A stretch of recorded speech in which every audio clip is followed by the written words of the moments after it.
ग्रासिम का स्टॉक पहले स्क्रीन पर लेकर आते हैं, जहां पर हमने देखा है धीरे धीरे करके पोजीशंस अच्छी खासी तेजी की बनी। आज भी काउंटर करीब करीब 0.5% ऊपर है, अब 0.13% के गेन्स देखने को मिले हैं 2195 के लेवल्स पर।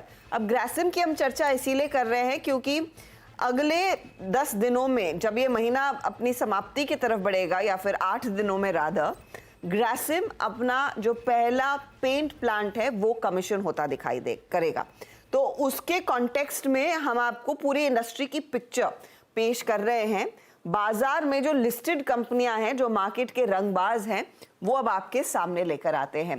तो यहाँ पर हम सब जानते हैं एशियन पेंट सबसे बड़ा प्लेयर है, उसके बाद of course Berger, Kansai, Nerolac, Indigo paints, Akzo Nobel और शालीमार पेंट, ये वो लिस्टेड एंटिटीज हैं जो बाजार में काम करती हैं और अच्छा खासा इनका ब्रांड रिकॉल भी है। लेकिन यहाँ पर अब इनको टक्कर देने के लिए दो नई एंट्रीज आएंगी। एक ऑफ कोर्स JSW पेंट्स है, दूसरा है ग्रासिम, और ग्रासिम ने बड़े निवेश का दरअसल ऐलान कर दिया है, तो बड़ा कंपटीशन लार्जली ग्रासिम की तरफ से ही बनता हुआ दिखाई देगा। अब किस तरह का मार्केट साइज है, अभी करीब करीब 62,000 करोड़ का ये मार्केट है, लेकिन अगले 5 सालों में इसमें और रंग खिलने वाले हैं। 1 लाख करोड़ तक ये मार्केट साइज पहुंचने का आसार है, ये इंडस्ट्री रिपोर्ट्स कह रही हैं। अब इस पर्टिकुलर मार्केट को सबसे ज्यादा किसने भुनाया है, वो डेकोरेटिव पेंट सेगमेंट है। 70% का मार्केट वहां पर आता है, और फिर इंडस्ट्रियल में करीब 30% तक का मार्केट आता है। जो एक सोल प्लेयर, जो लीडर ऑफ द पैक रहा है इस पूरे पेंट मार्केट में, वो जाहिर तौर पर एशियन पेंट है, जहां पर इनकी डेकोरेटिव पेंट बाजार में करीब 50 से 55% तक की हिस्सेदारी है। 65,000 से ज्यादा डीलर्स एशियन पेंट के अकेले हैं। अब आइए कि ग्रासिम इसको कंपटीशन देने के लिए क्या कुछ कर रहा है। तो ग्रासिम इस महीने अपना पहला प्लांट लॉन्च करेगा। याद रखिएगा 3 प्लांट इनके आने वाले हैं, 2 पंजाब में, एक ऑफ कोर्स साउथ इंडिया में। Q4 ऑफ FY24 यानी कि अगले क्वार्टर में 2 और प्लांट कमीशन होते हुए दिखाई देंगे, और 12 से 15 महीनों में पूरे 3 प्लांट्स कारोबार में जुड़ जाएंगे। अच्छी खासी कैपेसिटी प्लान की हुई है, और उस कैपेसिटी को एड्रेस करने के लिए करीब 10,000 करोड़ तक का खर्च ग्रासिम करती हुई दिखाई देगी। अब इस 10,000 करोड़ का जो निवेश का ऐलान था, उसमें से 6,000 करोड़ कमिट हो चुके हैं, वो पैसा लग गया है, और एक साइजेबल कैपेसिटी ग्रासिम दरअसल तैयार करती हुई दिखाई देगी।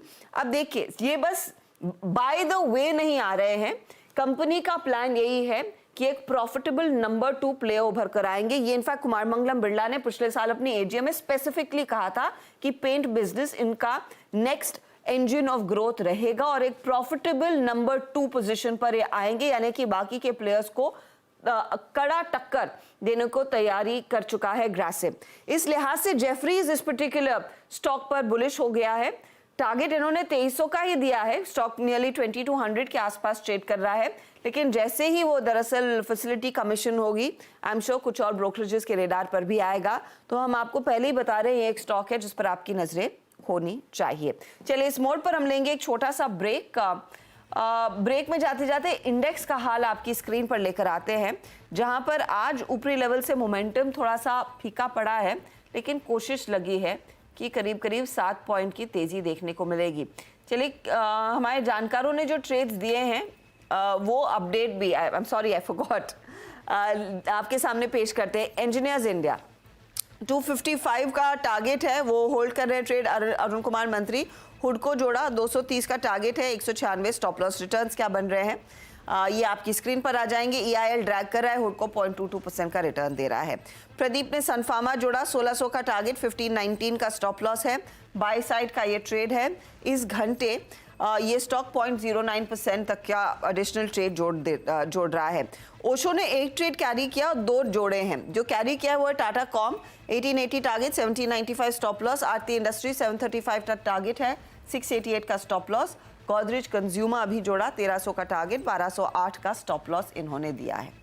रिटर्न्स की सिचुएशन, गोदरेज ज़्यादा नहीं कंट्रीब्यूट कर रहा है, आरती थोड़ा ड्रैग कर रहा है, टाटा कॉम में भी हल्का सा दबाव बना हुआ है। ओवरऑल रिटर्न्स की सिचुएशन क्या बनी है कल और आज के बीच?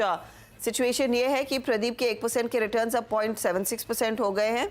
ओशो -1.26% पर हैं और अरुण कुमार मंत्री के रिटर्न्स -5.58% पर आए हैं। देखते हैं यहाँ से सिचुएशन में इम्प्रूवमेंट आता है या नहीं। लेंगे एक ब्रेक, आगे पूरा फोकस कमोडिटी मार्केट के एक्शन पर।